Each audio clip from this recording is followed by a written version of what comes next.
Hey, today's practice is part of an everyday yoga practice where you can do 15 minutes to 20 minutes a day. You'll release the hamstrings, do a little twist, come into a downward dog, and call it good. So let's get started. You'll want to have with you 2 blocks and a yoga strap. And we're doing Paryankasana on the block using the differential ratio.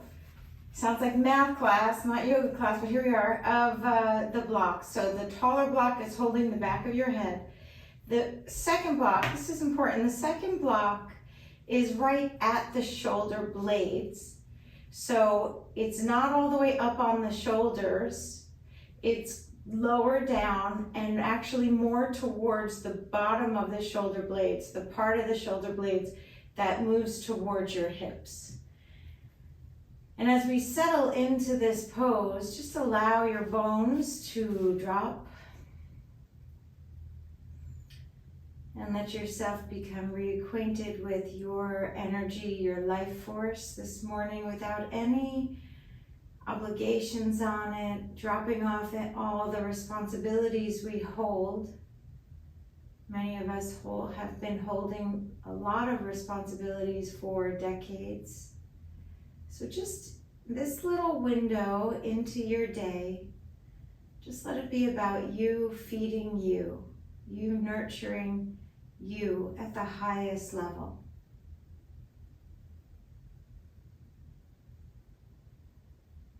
As you draw a big breath in, notice how the upper chest will lift because of the placement of the block. It'll lift a little bit more. And capitalize on that by holding the breath a moment when you get to full before you empty the breath out. Let's take 5 more very intentional breaths in this way.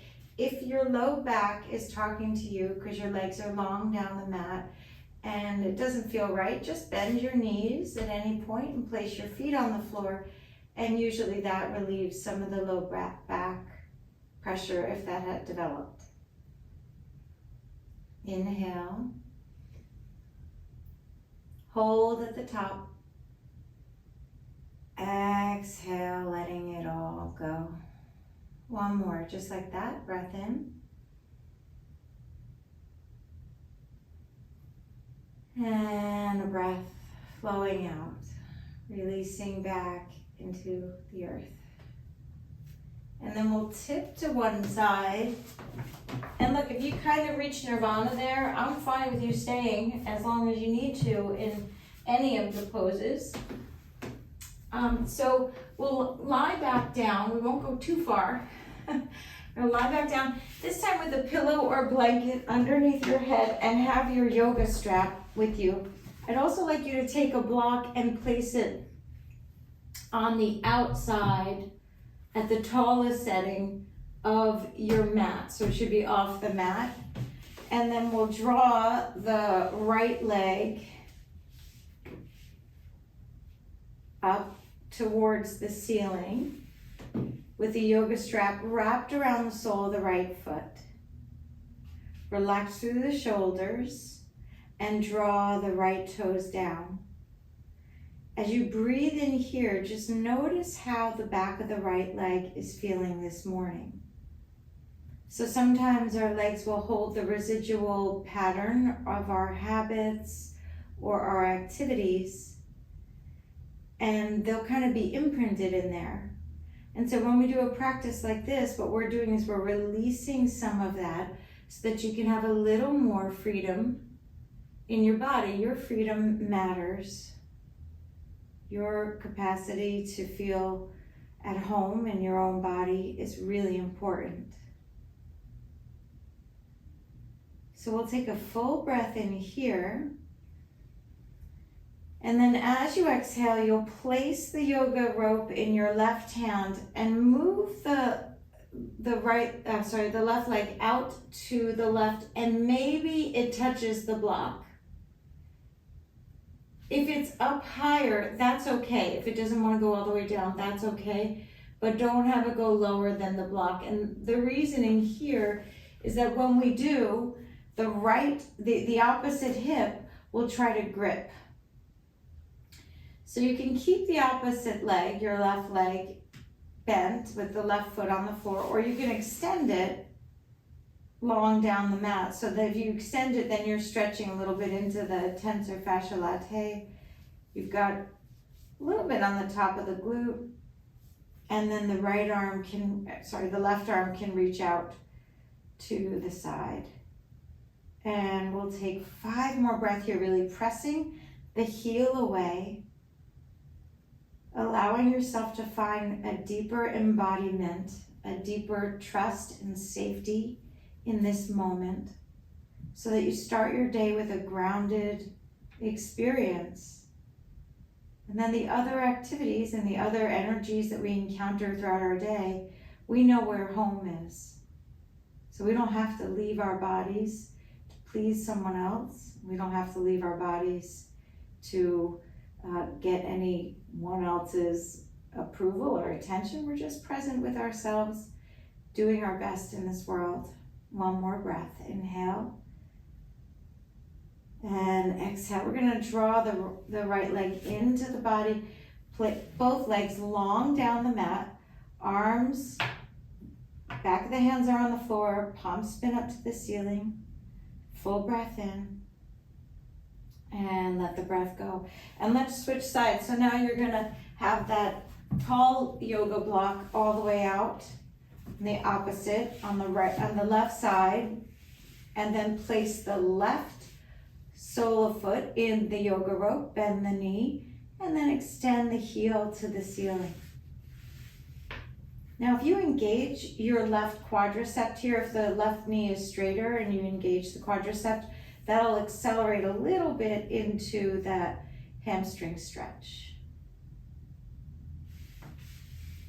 Relax through the shoulders, open through the chest. Even though the spine is neutral, we have our eye on the prize of greater energy, vitality, clarity. I was reading this morning about neurogenesis, the capacity of our brain to create new brain cells. And when we're not stressed, when we're more relaxed, we're more likely our brains will produce more brain cells, which is amazing, especially counter to science that was around 50 years ago that said, nope, you're born with a set number. And what we're learning today is actually that's not true.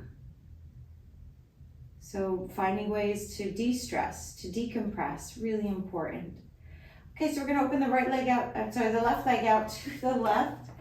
And maybe it reaches the block, maybe it doesn't, it's okay, but just don't go past the block. So that support there, holding your left leg on the block, is really important, so that the opposite hip will not have to work while you're stretching open through the left leg. And then you'll extend the right leg long down the mat if you like, if that feels okay.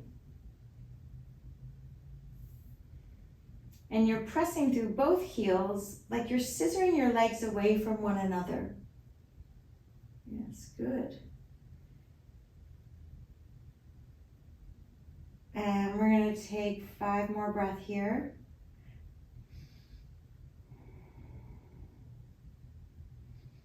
Letting the left ribs drop a little bit to the left.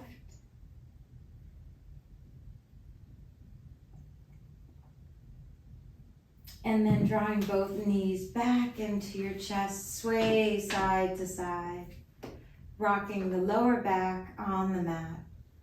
Here we're going to drop knees over to the left, reach your right arm to the right and the right ribs to the right. Turn your head to the right, stretch a little more with the right hand. So what we're doing here, you're going to draw the lower lumbars in and you're reaching to the right. You're stretching open through the side body in this beautiful supine twist, and also into the pectoralis muscle of the right side chest.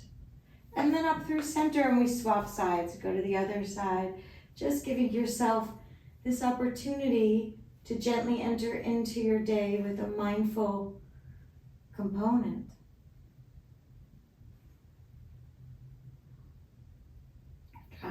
dropping the left shoulder down the mat as you reach the left arm away, turning head to the left if possible. Good, and one more breath. Inhale, reach, and exhale back through center. And then we're gonna flip to one side, coming up in onto a seated. So grab a blanket or use your pillow, and we'll sit on that to take any rounding out of the low back. Extend the left leg long, straight down the mat. Bend the right knee, and you can place the right foot on the inside of the left leg. Now, some of you may want to bring the foot around onto the right foot past the left leg. That's okay with me as long as you keep the left leg long. I'm going to teach it this way. It's a little more gentle for the back. Right hand comes behind you and your right fingertips are pressing into the floor. Left arm reaches up and then you draw the inner left elbow around the right knee. Keep your spine straight and use your right hand to press you forward and turn slightly to the right. Drop the right shoulder down. Maybe your head turns right.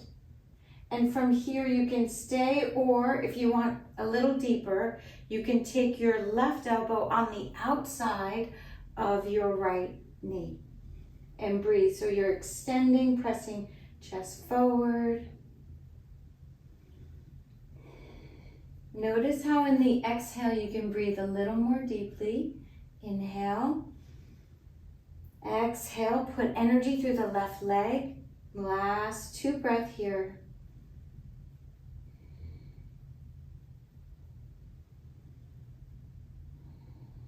And then release that, both legs long down the mat, both hands are behind you, tented fingers, press down through the earth and lift the chest upward.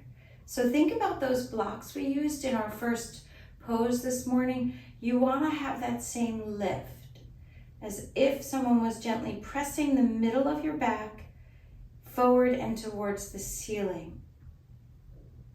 And then we'll release that and swap sides. So we'll bend the left knee, place the left foot on the inside of the right leg or around the right leg. And then you'll reach that right arm up to the ceiling and sweep it around the left knee. Put energy through the right leg. Continue to spin and turn to the left. Good. Make sure that right leg, the right toes are looking straight up to the ceiling. You might think the right leg isn't doing a whole lot, but we actually are energizing it. And then you can take the outer right elbow if you want to go deeper.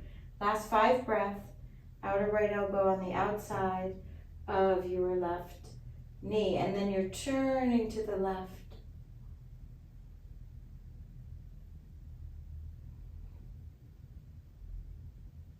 Good. Relaxing through the breath.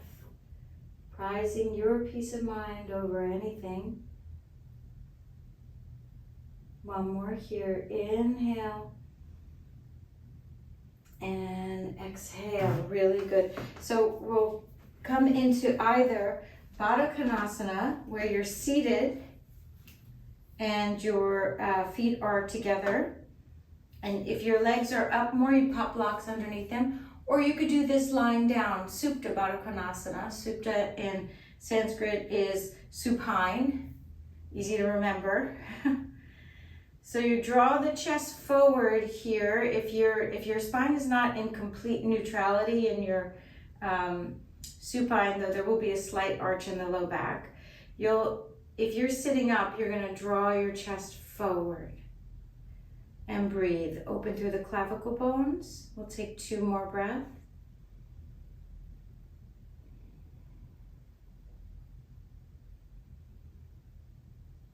And then pressing yourself back up to seated.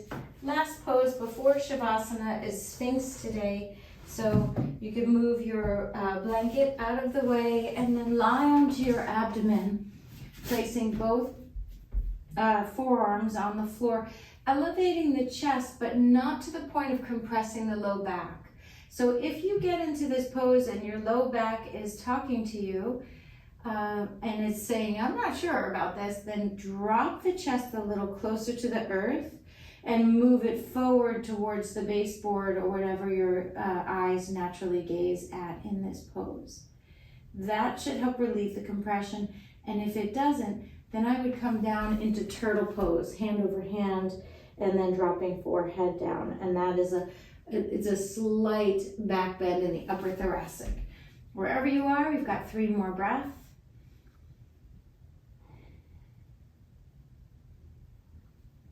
Opening as if the collarbones were moving out to the sides of your room. And I know I said that was the last one, but we do need 1 downward dog. So if you like, you can pull yourself up into downward dog. You can go through tabletop into downward, or you can stay in table. My recommendation would be downward dog because that'll lengthen the back of your legs just a little bit more. 1 more full breath. So it's just a short downward dog, but sometimes that's perfect. Inhale. And up onto the balls of the feet. As you exhale, drop down onto knees. We'll flip over for a mini-svasana.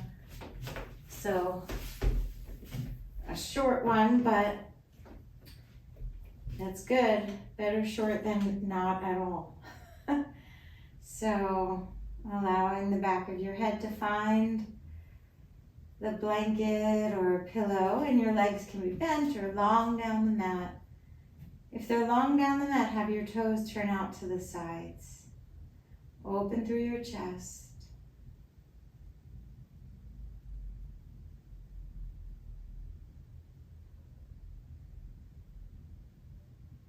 So we start the day with this beautiful practice and set an intention, a deliberate, purposeful, energetic intention for your day. It could be contributing clarity to your life and those around you, opening your heart to receive love, to give love, having more energy, whatever appeals to you. Okay, and then bend your knees, tip to one side, we press on up, seated. As you're ready, dropping chin, chest. Namaste.